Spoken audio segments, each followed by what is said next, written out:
Plus de ça, il y a la question du terrorisme. Mais non, le pouvoir flotte avec les terroristes. Il ne faut pas se mentir.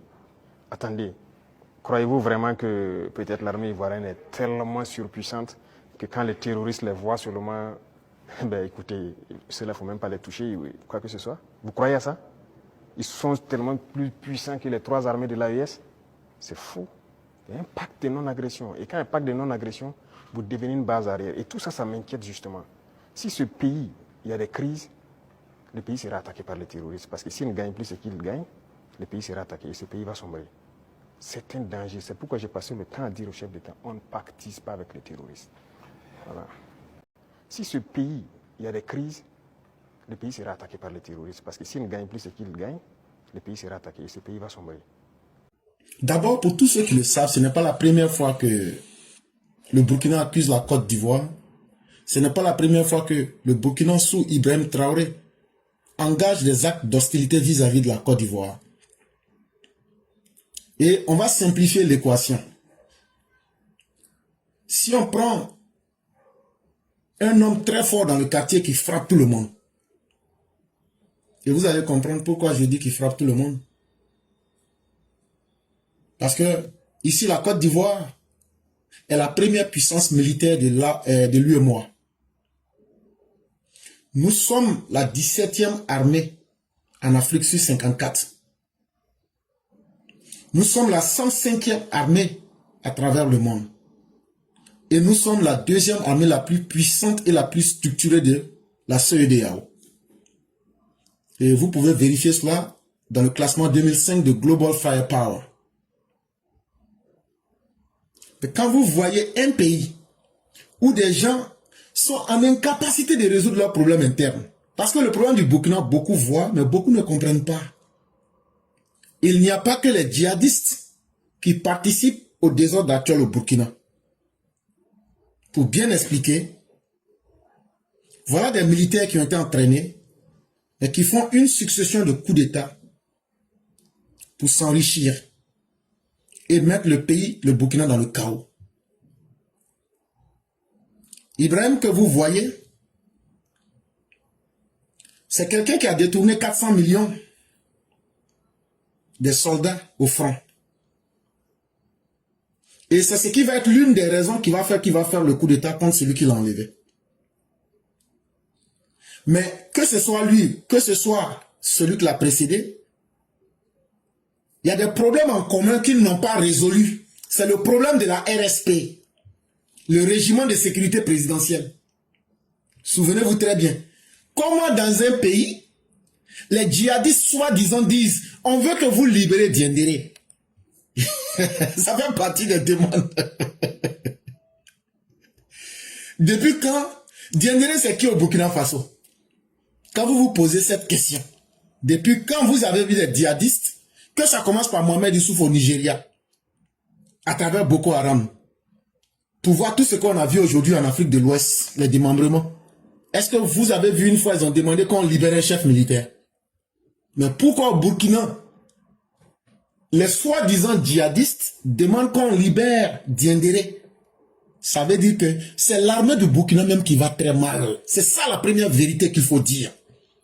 Et c'est cette incapacité de cette armée-là, parce que j'ai cité 2 éléments. Les gens sont mus par le gain. Comment s'enrichir? Et donc on rentre dans l'armée pour pouvoir profiter facilement.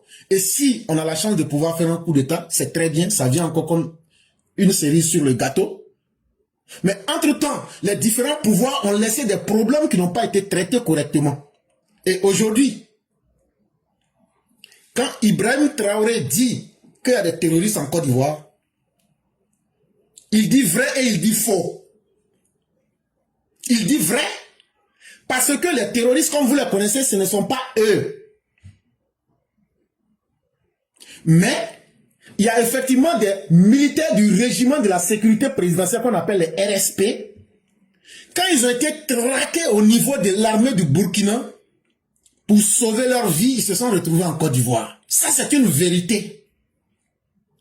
Maintenant, lui, il fait un narratif de dire que ce sont les terroristes. Et après, il tombe dans les imaginaires pour parler que ces terroristes-là ont signé un pacte de non-agression avec la Côte d'Ivoire, tout ce qu'il veut dire. Donc le vrai problème du Burkina, ce ne sont pas ce que vous voyez, mais c'est les problèmes non traités au sein de l'armée là. Ce sont ces RSP qui n'ont pas pu rentrer en Côte d'Ivoire. C'est eux qui créent les plus grandes difficultés aujourd'hui au régime presque déjà mourant d'Ibrahim Traoré. Et comme il est très mal conseillé, et comme il a une mauvaise connaissance du monde, il reste à bouter sur des impressions qu'il a pour chercher un ennemi extérieur. Parce que celui qui lui donne aujourd'hui ce narratif, c'est son maître, Vladimir Poutine. Je veux parler de la Russie. Parce que depuis 2022, je n'ai cessé de dire que nous avons en face des États proto-djihadistes. Les gens ne comprenaient pas. J'ai signalé, parlé. En réalité, ils n'ont pas réussi leur mission. Parce qu'ils voulaient couper du Sénégal jusqu'à l'Érythrée. Ils avaient voulu occuper toute cette bande. C'est pourquoi vous avez vu les Wagners en Libye, vous les avez vus au Mali, vous les avez vus au Burkina, vous les avez vus au Niger, et etc. Ils étaient dans une bande expansionniste pour bloquer cette partie-là. Parce que pour atteindre l'Europe de l'Ouest, une fois que vous êtes déjà dans la bande sahélo-sahélienne, vos missiles balistiques peuvent porter des coups extrêmement efficaces à l'Occident, l'Europe de l'Ouest. Et donc, si vous comprenez très bien le jeu stratégique qui est en train de se passer, que ce soit géopolitiquement et géomilitairement, vous comprendrez donc toute cette histoire. Et donc, il y a certains, pour faire plus mal aux colons français, se sont dit, nous allons aller vers un nouveau maître pour faire juste du mal aux colons français. Et nous allons déstabiliser notre sous-région pour que les cartes soient rebattues. Mais aujourd'hui que les cartes sont rebattues, le colon russe qui n'avait pas préparé dans son agenda de venir pour supporter des pays. Est-ce que vous n'aviez pas vu il y a 2 semaines l'ambassadeur russe en train de demander que les impérialistes occidentaux s'invitent dans le combat pour pouvoir stabiliser cette bande-là? Parce qu'ils ont vu que ça devenait un serpent de mer. Et donc la première chose qu'il faut retenir des propos de M. Ibrahim Kaka, ce sont les propos d'un individu désespéré. Parce que quand on est vraiment fort et qu'on a le contrôle de son pays et de son armée, on n'accuse pas des ennemis imaginaires. La Côte d'Ivoire n'a jamais été un ennemi pour le Burkina. C'est nous qui avons permis plus de 2 milliards en armement pour combattre les terroristes. L'accord de la Comoé qui nous permettait d'aller sur le sol burkinabé pour aider l'armée du Burkina à combattre les terroristes. C'est l'armée de la Côte d'Ivoire qui le faisait. Et on n'a jamais rien demandé au Burkinabé. Mais quand lui, il vient, il met fin à tous ces accords. Et il crée le maximum de malheur à travers le Burkina Faso. Les Burkinabés doivent être aujourd'hui ceux qui comprennent qui sont ceux qui sont les pires ennemis du Burkina. Et le pire ennemi du Burkina, c'est de s'être invité à être une terre qui va aujourd'hui servir à une expérimentation qui leur sera extrêmement fatale. Je sais très bien de quoi je parle, il y a beaucoup de choses que je ne dirai pas. Ce que vous voyez que ce sont des VDP, ce ne sont pas des VDP. Quand même. Un VDP, c'est un simple civil à qui on a donné une calage qui n'a même pas les 6 mois de formation militaire. Ceux qui font les visas là, quand vous faites les visas là, pourquoi on vous dit, si on vous donne visa dans 6 mois, il faut rentrer dans le pays où tu vas? Parce que la formation la plus petite qu'on peut considérer comme une formation militaire, ça se donne en 6 mois. Et donc, pour empêcher que quelqu'un rentre avec une formation militaire, quand on te donne un visa, l'une des raisons, c'est pour que tu ne puisses pas t'entraîner dans ce temps-là. Mais les VDP, ils ont quel entraînement? Parce que l'entraînement, c'est pas d'avoir simplement un armement en main, mais l'entraînement, c'est d'avoir la stratégie. Et dans cette stratégie, avoir une tactique bien définie. C'est ça surtout.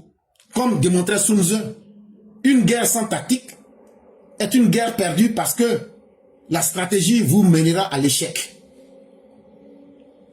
Donc cela étant bien dit, il faut connaître la nature de l'ennemi et l'environnement.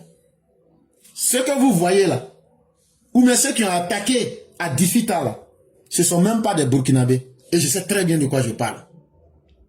Et vous permettrez que je ne dise pas certaines choses en public. Ce sont des mercenaires qui ont été spécialement formés. Ils viennent du Soudan, ils viennent du Tchad, certains viennent du Burkina, certains viennent du Mali. En tout cas, pour ce que je sais. Mais leur stratégie, comme dans toute propagande, il faut trouver un justificatif extérieur à tous leurs échecs. Ils veulent forcément provoquer la Côte d'Ivoire de toutes les façons possibles pour que nous les accompagnions. Et j'aurai le plaisir de vous dire, chers Ivoiriens, que nous n'accompagnerons personne. Parce que les accompagner dans la chute du Burkina, Ibrahim Kaka veut que nous le mations pour qu'ils disent que c'est la Côte d'Ivoire qui m'a chassé. Sinon, j'aurais réussi à faire ce que je n'ai pas. Il a dit qu'en 6 mois, il allait sécuriser le Burkina. Mais à 90%, aujourd'hui, le Burkina est pris. Le Burkina est encerclé. La capitale, pardon, est encerclée. Donc, à quoi sert-il d'aller gâter notre nom? Mais surtout, dans son narratif, il dit comme ça que s'il y a des troubles en Côte d'Ivoire, mais en quoi est-ce que les troubles en Côte d'Ivoire peuvent lui faire chaud ou froid? Mais justement, nous avons des dirigeants qui savent respecter l'ordre intérieur. Il n'y aura pas de troubles chez nous. Et donc, chers Ivoiriens, ils viennent de capturer 6 de nos agents en pensant qu'on va négocier avec eux. Non, la Côte d'Ivoire se respecte. Nous n'allons jamais négocier. Et le narratif qui est mis dans sa bouche, le narratif du KGB qui se fait aujourd'hui appeler le FSB, ça ne nous impressionne pas. Parce que aujourd'hui, ils veulent mettre la confrontation entre les grandes puissances en Afrique de l'Ouest. Et c'est ce que nous avons craint depuis 2022. Mais personne n'aura peur et personne n'aura honte de défendre ses intérêts. Et chers Ivoiriens, ce que je peux vous dire aujourd'hui, quels que soient les bruits qu'ils vont faire, c'est ils ont tout planifié. Et les propos qu'il a tenus, c'est pour venir soutenir, pour créer ce que leurs agents infiltrés à l'intérieur n'ont pas pu faire. Comme les Alino, comme les Sophie Minungu, et comme bien d'autres. Et comme celui qui était le représentant de l'ambassadeur, et qui faisait des récoltes de fonds pour remettre à Ibrahim Kaka. Et j'ai envoyé un groupe là-bas pour aller le menacer dans l'ambassade du Burkina à Abidjan. Je le dis. Oui, oui. Et après, on a fait une délégation, on allait les menacer à Washington en plus pour ajouter dessus. C'est nous, on a fait ça. Ce qu'on demande aux Ivoiriens, la première chose, n'ayez point peur, ne vous laissez impressionner par quoi que ce soit. Parce que celui qui vous dirige est l'un des hommes les mieux informés au monde. Il fait partie des 40 personnes qui prennent des décisions sur ce monde. C'est un homme qui sait conduire les nations vers la prospérité. Mais comme disait Nietzsche, chaque fois que vous verrez un grand inventeur, sachez qu'il y a un grand destructeur en lui.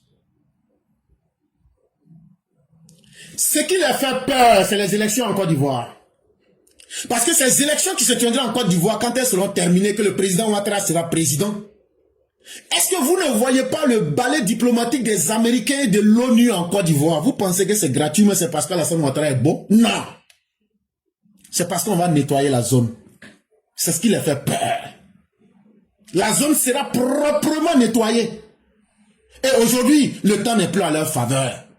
Et ils disent aux valets locaux de l'opposition, ceux aujourd'hui qui sont devenus que le Burkina a colonisé, le PPACI, ils disent, ah, réveillez-vous, commencez à intensifier les narratifs de xénophobie. Commencez à dire que vous allez sortir le 4, parce que leur armée va se déployer à partir du 5. Et ça, ce n'est pas bon. Leur armée de la Côte d'Ivoire va se déployer à partir du 5 octobre. Ça va mélanger tous nos plans. Donc vous là, vous les valets locaux du Burkina, commencez déjà à faire du bruit pour dire que vous allez sortir par anticipation. On vient de gâter tous leurs plans. C'est ce qui les fait mal. Et quand tu gâtes le plan de quelqu'un, la personne ne peut que débiter ce genre de propos. Parce que la première chose qui prouve que c'est du n'importe quoi, il a toujours accusé mais n'a jamais été capable de montrer ne serait-ce qu'une seule preuve. Que ce soit aujourd'hui, que ce soit hier, ça sera la même chose. Parce que celui qui ment, ment toujours à partir de ce qui n'existe pas. Ils ont dit que Alino Faso aurait été Dja. On leur a donné ce corps, mais n'ont jamais été capables de faire le résultat de l'autopsie. En réalité, Alino était un agent dormant infiltré des services de renseignement burkinabé, de l'ANS, l'Agence nationale de renseignement. Et Alino rendait compte à Yabré. Sophie Minungu repérait tous ceux qui étaient des opposants pour les attirer dans le restaurant, le façon. Et vous savez ce qui se passait. Mes chers parents, l'ONU c'est 195 pays. Les États-Unis c'est 50 pays en un. Aujourd'hui, les États-Unis, la toute dernière déclaration qu'ils ont eu à écrire au soir du 26 août 2025, c'est qu'ils défendraient leurs intérêts dans la région. Point. Aujourd'hui, qui incarne au mieux les intérêts américains en Afrique de l'Ouest? Le président Alassane Ouattara. Si les Américains veulent défendre leurs intérêts, ils seront obligés d'être du côté de la Côte d'Ivoire. C'est pourquoi, partout où nous avions des craintes, le gouvernement aujourd'hui a mis les bouchées doubles. C'est parce qu'ils ont vu le terrain où ils avaient voulu pousser pour essayer de prendre le contrôle de notre Internet. On a pu les vaincre sur ce terrain. Aujourd'hui, on travaille avec la CIA, on travaille avec l'OTAN et on a quadrillé, on a barricadé notre cyberespace, notre espace cybernétique. Maintenant, ne sachant que faire, il faut maintenant tomber dans la provocation. Mais comme je le dis, nous ne tomberons pas dans la provocation, pas par faiblesse, mais parce que nous connaissons la psychologie de l'ennemi mieux que lui-même. Et ça, ce sont des principes simples qui sont enseignés dans l'art de la guerre. Et quand tu veux gagner une guerre, tu ne te déploies pas, tu laisses l'ennemi se disperser. Mais chaque fois qu'ils ont fait des incursions, en mars 2024, quand je vous dis, nous avons des cadavres de Russes à Abidjan, c'est moi qui ai dit ça. Et même ce que vous avez vu le 26 là, on ne pourra jamais vous dire toute la vérité. Mais ils l'ont regretté amèrement. Et je sais ce qu'on a qui leur fait très mal. Ils savent qu'on a certaines choses là, aujourd'hui là. C'est ceux-là qui ont parlé et ça nous a permis d'adapter notre dispositif aujourd'hui qui les fait paniquer. Parce que le 26 là, on a capturé des personnes qui ne sont pas des moindres. Hein. Donc vous permettrez que je n'aille pas plus loin. Donc chers Ivoiriens, si vous voyez que Alassane Ouattara et son régime sont tranquilles, c'est dans la sérénité qu'on prend les meilleures décisions. La Côte d'Ivoire est un pays sûr. La Côte d'Ivoire est un pays protégé. Ces élections auront lieu. Ceux qui n'ont pas été retenus n'ont pas droit et on ne leur permettra pas de troubler ces élections ni en interne, ni avec leur proxy de l'extérieur parce qu'ils veulent faire plaisir à la Russie. La Côte d'Ivoire ne sera jamais le sacrifice des Russes. Et chers frères, peut-être que je n'ai pas été trop direct sur certaines réponses, mais voilà un peu tout ce qu'il fallait que les gens sachent. Mais restons sereins, c'est la première chose que nous recommandons. À tous nos parents qui sont en Côte d'Ivoire, quel que soit où vous êtes, si vous voyez des gens que vous n'aviez pas l'habitude de voir avec des comportements suspects, ne prenez pas le risque de jouer les justiciers. Signalez cela au 101 qu'on vient de créer nouvellement. Le 101, certains s'étonnent, mais on parle plus de 15 langues là-bas. Quelle que soit la langue que vous parlez, votre cas sera pris en compte. Le 101, c'est un centre de rencontre de plusieurs services. N'ayez pas peur. Le 100, à partir de ton téléphone, tu peux appeler. Tu vas tomber sur l'armée de la Côte d'Ivoire directement. Tu dis ce que tu as dit, ton identité sera protégée, ton anonymat. Ou tu appelles simplement le 111. C'est la même chose. Si tu as peur de cela, il faut appeler la plateforme éclaireur Pro Vérité. Chers Ivoiriens, la paix, c'est l'instrument le plus cher. Et la paix n'est pas permise à tout le monde. C'est quelque chose qu'on doit mériter. Et vous méritez cette paix et le développement parce que vous avez le meilleur dirigeant que l'Afrique offre en ce 21e siècle à un pays africain. Et soyez fiers de votre développement. Et c'est 10, 20 ans plus tard que ces pays comme le Mali et le Burkina vont regretter le trou dans lequel ils se sont mis. Leurs regrets n'en finiront jamais. Mais vous, Ivoiriens, vous avez déjà pris une grande avancée sur ces pays-là. N'acceptez pas que quelqu'un vienne vous distraire. Les opposants que vous voyez là, quand ils étaient au pouvoir, Qu'est-ce qui leur a manqué? Qu'est-ce qui leur a fait défaut pour qu'ils courent derrière le pouvoir aujourd'hui? Ils se sont amusés avec vous, les Ivoiriens. Ils se sont amusés en ne prenant pas en compte votre vie et l'avenir de vos enfants. Et aujourd'hui, c'est des personnes dépassées. Ils n'ont pas l'intelligence qu'il faut. Ils n'ont pas tellement l'intelligence qu'il faut que Laurent Gbagbo a envoyé Kone Katina en 2024 pour dire que la Côte d'Ivoire accepte de devenir la sous-préfecture du Burkina Faso. Quand tu dis à une force extérieure de venir envahir ton pays, allez lire le petit livre de Nicolas Machiavel, des forces mercenaires et de ce qu'elles représentent. Ce sont des forces qui n'ont aucune loyauté.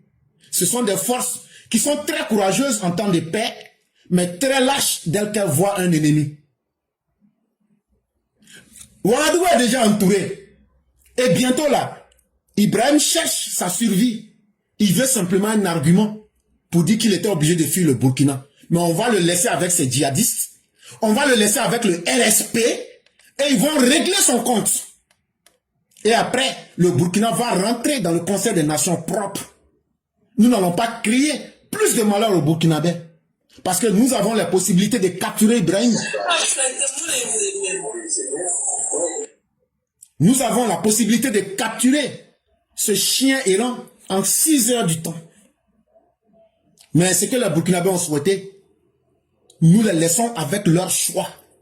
Si le Burkina n'aime pas les élections, si le Burkina aime les putschistes, c'est leur choix. Ce n'est pas au peuple de la Côte d'Ivoire de faire le job à leur place. Mais quand le peuple du Burkina se rendra compte qu'il s'est mis lui-même volontairement en retard et qu'il veut prendre la voie des nations qui se respectent, à ce moment, ils prendraient eux-mêmes leurs responsabilités. Et quand ils auront fini de prendre leurs responsabilités, ils vont suivre le cours normal de l'histoire. Et dans cette provocation, pour lui donner la possibilité de pouvoir s'enfuir, nous ne la lui donnerons jamais. Il va assumer du début jusqu'à la fin. Nous demandons aux Ivoiriens d'être très sereins. Ces élections auront lieu. Tous ceux qui sont en train de se carapater dans la cité, carapater, ça veut dire courir dans le vide de façon rapide dans tous les sens. C'est l'opposition. On va être dans les rues pour faire quoi? Pour se carapater. Non, non, non. Vous n'allez pas matagraboliser quelqu'un ici. On ne va pas jouer avec les esprits des gens ici. La réalité là, vous avez échoué. Et qu'est-ce que vous proposez aux Ivoiriens? Rien. De tout ce bruit que vous faites, qu'est-ce que, si on vous remet le pouvoir maintenant, illico presto, qu'est-ce que vous proposez aux Ivoiriens? À part le message de la haine, à part le message de la régression perpétuelle. C'est pourquoi vous n'avez plus le droit de citer. Et chers Ivoiriens, faites confiance au président Ouattara. La paix qui a commencé, c'est 15 années d'expérience qu'il a eu. Au moment où on a subi 3 attaques terroristes, 2 attaques dans le nord de la Côte d'Ivoire et une attaque à Bassam, où on a subi 104 attaques armées du Libéria et du Ghana. Et on a subi des soulèvements militaires de 2017 à partir de Bouaké. C'est en 2012 où on attaquait le commissariat à Azadié et dans l'ouest de la Côte d'Ivoire. C'est en 2012 on a pris conscience que pour être solide et pour nous respecter nous-mêmes, il nous faut gagner notre souveraineté militaire. Et il nous faut nous assumer nous-mêmes. C'est pourquoi on a créé 7 écoles militaires. En 2011, il n'y avait que 4 écoles militaires. Nous en avions créé 7 autres. Aujourd'hui, nous sommes à 11 écoles militaires avec une académie internationale de lutte contre le terrorisme. Vous pensez qu'un État qui a l'académie internationale du terrorisme sur son sol peut accueillir des terroristes? Soyez un peu intelligents. Parce que ceux qui sont les formateurs connaissent la nature des différents types de terrorisme. Et tu ne peux pas faire quelque chose et faire le contraire. Et donc, c'est du flash-sous-votis pour tromper les gens. Restez sereins. Et en plus, pour ceux qui ne sont pas encore convaincus de ce que je suis en train de vous dire, la Côte d'Ivoire n'est pas seulement un pays qui appartient aux Ivoiriens, mais la Côte d'Ivoire appartient surtout à ces grands investisseurs. Allez voir l'impact des investissements directs que les gens ont mis en Côte d'Ivoire. On appelle ça les IDE. Allez dans le livre bilan, allez regarder la somme colossale qui a été mise. Le monde entier a confiance en la Côte d'Ivoire parce que les dirigeants ont créé tout un consortium de facilités et les garanties qu'il faut. Les gens ont investi des milliards que vous ne pouvez pas imaginer. Et ils s'attendent à des retours sur leurs investissements. Et la Côte d'Ivoire ne peut pas être une zone où on va créer la guerre pour saboter leurs investissements. Si vous vous attaquez à la Côte d'Ivoire aujourd'hui, vous vous attaquez à tous ces grands investisseurs du monde. Parce que vous faussez leurs plans. Et donc vous aurez tous ces ennemis sur votre dos. Voilà la réalité qui est en face de vous. Je m'arrête là. Je tiens à dire ceci, ce qu'Ibrahim a dit et tout ce que vous allez entendre. Soyez très sereins. Aujourd'hui, il y a un signal géopolitique d'une puissance rare que la Côte d'Ivoire lance. Tous les calculs qu'ils font, nous arrivons à anticiper sur leur gesticulation, que ce soit celle de l'opposition ou bien des puissances étrangères et des groupes non étatiques qui veulent imposer leur introduction en Côte d'Ivoire. Elles ne le pourront pas. Parce que la Côte d'Ivoire, chers Ivoiriens, ils veulent la Côte d'Ivoire pour les richesses de la Côte d'Ivoire. Ils veulent contrôler et posséder la position stratégique que la Côte d'Ivoire a. Nous n'allons pas permettre cela. Et donc, ça fait partie de leur stratégie de lancer des messages subliminaux. Mais on arrive à bien les décrypter. Mais c'est parce qu'aujourd'hui, on a pu éventrer tous leurs différents systèmes. Et nous leur disons ceci. Soyez sûrs d'une chose. La Côte d'Ivoire ne sera pas le terrain d'expérimentation des aventuriers de la géopolitique internationale. Je répète, la Côte d'Ivoire ne sera pas le terrain des expérimentations pour des aventuriers de la géopolitique internationale. Notre armée nationale est galvanisée. Nous avons un commandement lucide et très déterminé qui ne va pas céder 1 mm de 322 462 km². Et ça, pour quiconque s'aviserait à franchir les frontières ou à dépasser la ligne rouge, la personne se condamne à un châtiment foudroyant, à un châtiment implacable. Parce que l'intensité de la riposte sera d'une dimension apocalyptique. La guerre des pauvres n'est rien. Parce que la puissance de feu, je ne l'ai pas cachée. Nous allons vous démontrer pourquoi nous sommes la première puissance de l'UEMOA, militairement. Pourquoi nous sommes la deuxième puissance de la CEDEAO. Pourquoi nous sommes la 17e armée la plus efficace sur les 54 pays africains. Et pourquoi nous sommes la 120e armée au monde. Ce n'est pas ce qu'on vous a montré là qui fait notre force. Mais c'est aussi la force aussi de nos partenaires. Et ça ne sera pas seulement l'armée ivoirienne qui va nous aider à mener ce combat-là. Mais ça sera les forces multidimensionnelles et multi-internationales qui vont nous aider à mener ce combat. Alassane Ouattara n'est pas un homme seul. Le régime du RHDP n'est pas un régime de personnes infréquentables. Nous sommes plutôt un régime de personnes fréquentables. Parce que nous avons pu convaincre le monde entier que pour notre stabilité, il faut être capable de rassurer les investisseurs. Il faut être capable de rassurer la population. Il faut être capable de donner un avenir aux populations. Être capable de créer les conditions sociales et les conditions économiques. Aujourd'hui, c'est ce qui fait la stabilité dans la sous-région ouest africaine. Quand on parle d'un pays sérieux, on dit non, allez en Côte d'Ivoire. C'est le seul pays sérieux qui reste dans le golfe de Guinée. Et si les gens veulent s'amuser, c'est le monde entier qu'ils auront en face. Ça aussi, c'était très important qu'on le dise à ceux qui nous écoutent depuis la Haute-Volta. Des gens qui auraient dû faire un coup d'État alors qu'ils ne savent pas combien l'armée est tenue. Notre armée est solide, elle est professionnelle. Et il n'y aura pas de tentative de coup d'État en Côte d'Ivoire à nouveau. Autrement, ils auront à faire face à moi cette fois-ci de manière plus déterminée que la dernière fois. Et je crois qu'ils me comprennent. Alors donc, la Côte d'Ivoire est une démocratie. Elle est vivante, elle est vibrante. Et à raison de toutes ces difficultés, notre frère Finguessan, qui était dans ce lot de comploteurs, a décidé d'avoir un partenariat du FPI avec le RHDP. Nous devons toujours avoir les bras ouverts et accepter tous ceux qui veulent la paix, tous ceux qui veulent la stabilité.